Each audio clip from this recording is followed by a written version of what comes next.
मेरे सभी मदरसा आधुनिक शिक्षक साथियों को मेरा नमस्कार। मैं पंकज मिश्रा, मदरसा आधुनिक शिक्षक। दोस्तों, आज लाइट की थोड़ा प्रॉब्लम है, इसलिए वीडियो साफ नहीं बन पा रहा है, लेकिन आज बहुत ज़रूरी बात करनी थी आप लोगों से, इसलिए वीडियो बनाना भी ज़रूरी था। दोस्तों, ये आप मान करके चलिए कि इस समय हम लोग बेसहारा हो चुके हैं।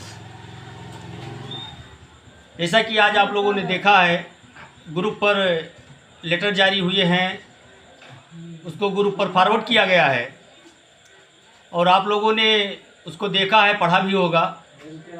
इससे ये प्रतीत हो रहा है कि सरकार की मंशा बिल्कुल साफ नहीं है हम लोगों के लिए, और सरकार ने जो हलफनामा अपना दायर किया है उसमें हम लोगों के लिए बहुत अच्छा संदेश नहीं दिया है। उसमें सरकार ने ये कहा है कि मदरसों में गुणवत्तापूर्ण शिक्षा नहीं दी जा रही है। दोस्तों, अभी तक गुणवत्तापूर्ण शिक्षा दी जा रही थी, अब जब पैसे की बात आई है तो गुणवत्तापूर्ण शिक्षा नहीं दी जा रही है, सरकार का कहना है। लेकिन कोर्ट ने अभी तक अपना इस पर जवाब नहीं दिया है। 16 तारीख को डेट लगी है सुप्रीम कोर्ट में, उसके बाद पता चल पाएगा कि कोर्ट क्या फैसला देती है। लेकिन इससे तो ये साफ जाहिर हो रहा है कि सरकार मदरसा को चलाने के लिए बिल्कुल एक्टिव नहीं है और हम लोगों का बकाया देने के लिए बिल्कुल मूड में नहीं लग रही है। लेकिन हम लोग भी पीछा छोड़ने वाले नहीं हैं। आज हमारी टीम कई लोगों के संपर्क में थी, कई लोगों से बातचीत हुई है और हम लोग ये कोशिश कर रहे हैं कि मुख्यमंत्री जी से हम लोगों का अपॉइंटमेंट हो जाए या उप मुख्यमंत्री श्री ब्रजेश पाठक जी से हम लोगों का अपॉइंटमेंट हो जाए। हम लोग उनसे अपनी पीड़ा कहेंगे और इस पर हम लोगों ने काम करना शुरू कर दिया है। हमारे कई शिक्षक साथी अपने अपने स्तर से उन तक पहुंचने का प्रयास कर रहे हैं। आपको हम बताना चाहते हैं कि आप लोग भी अपनी तैयारी बना के रखें एक आंदोलन की।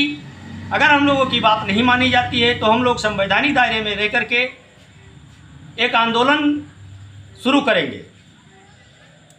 जो राज्य मंत्री श्री दानिश आज़ाद अंसारी साहब ने आश्वासन दे करके और चुनाव आचार संहिता का हवाला दे करके हम लोगों का धरना समाप्त करवाया था। हालांकि हम लोगों ने ऐलान किया था कि धरने को हम लोग पूर्ण रूप से पूर्ण विराम नहीं लगाते हैं, केवल इलेक्शन तक इसको टाल रहे हैं। अगर इलेक्शन के बाद हम लोगों का कार्य नहीं होता है तो हम लोग पुनः उसी रास्ते को अपनाएंगे। लेकिन इस बार हम लोगों का आंदोलन कुछ तेज गति से होगा, क्योंकि पिछली बार हम लोग लगभग 78 दिनों तक बैठे रहे और हम लोगों को पूछने वाला कोई नहीं था। आप लोगों से मैं कहना चाहता हूं कि आप लोग अपनी फुल तैयारी बना के रखें। जैसे सिकंदर बाबा एकता टीम के प्रदेश अध्यक्ष अशरफ अली उर्फ सिकंदर बाबा का आदेश आता है, हम लोग तुरंत मैदान में पहुंच जाएंगे।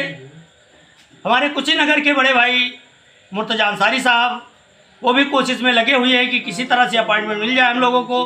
कई शिक्षक साथी हमारे लगे हुए हैं, अजीत श्रीवास्तव जी भी लगे हुए हैं, कृष्ण कुमार कनौजिया जी जो संघर्ष कर रहे हैं वो आप लोगों के सामने ही है, आप लोगों ने देखा ही है। और आप लोग निराश ना हो, हम लोग मरते दम तक संघर्ष का रास्ता बिल्कुल नहीं छोड़ेंगे। हम लोग जब तक कामयाब नहीं हो जाएंगे, जब तक हम लोगों को कामयाबी नहीं मिल जाती है, जब तक सरकार हम लोगों की बात को मान नहीं लेती है, तब तक हम लोग संघर्ष का रास्ता नहीं छोड़ सकते हैं। आज लेटर देख के बहुत तकलीफ हुआ, बहुत दुख हुआ हम लोगों को कि आज 30 साल से जो योजना चल रही थी योगी जी की सरकार आने के बाद, आज उन्होंने कहा है कि गुणवत्तापूर्ण शिक्षा नहीं दी जा रही है। अभी तक गुणवत्तापूर्ण शिक्षा दी जा रही थी। स्वर्गीय अटल बिहारी वाजपेयी जी की चलाई हुई योजना है आधुनिकीकरण योजना, उनके सपने को साकार करने का समय आया था। अब उनके सपने को उत्तर प्रदेश की सरकार और केंद्र की सरकार तोड़ रही है। इस पर आप लोगों को ध्यान देने की आवश्यकता है। लेकिन जहाँ तक हमारे बकाये की बात है, वो मामला हम लोगों का कोर्ट में चल रहा है। कोर्ट से हम लोगों का फैसला होगा और हम लोग पैरवी भी कर रहे हैं।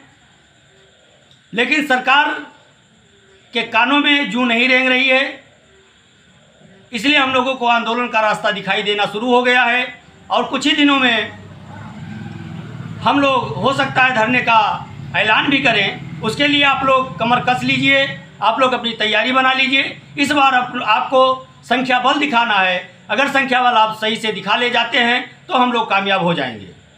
इसके साथ साथ अपने सभी संगठन के शीर्ष पदाधिकारियों से मैं निवेदन करना चाहता हूं कि अगर आपको इन मदरसा आधुनिकीकरण शिक्षकों का दुख दिख रहा हो, तकलीफ़ दिख रही हो, तो आप लोग एक साँचे पे आ जाएं, एक साथ आ जाएं, जिससे लड़ाई लड़ने में हम लोगों को आसानी हो और हम लोग अपने लड़ाई को कामयाब बनाएं।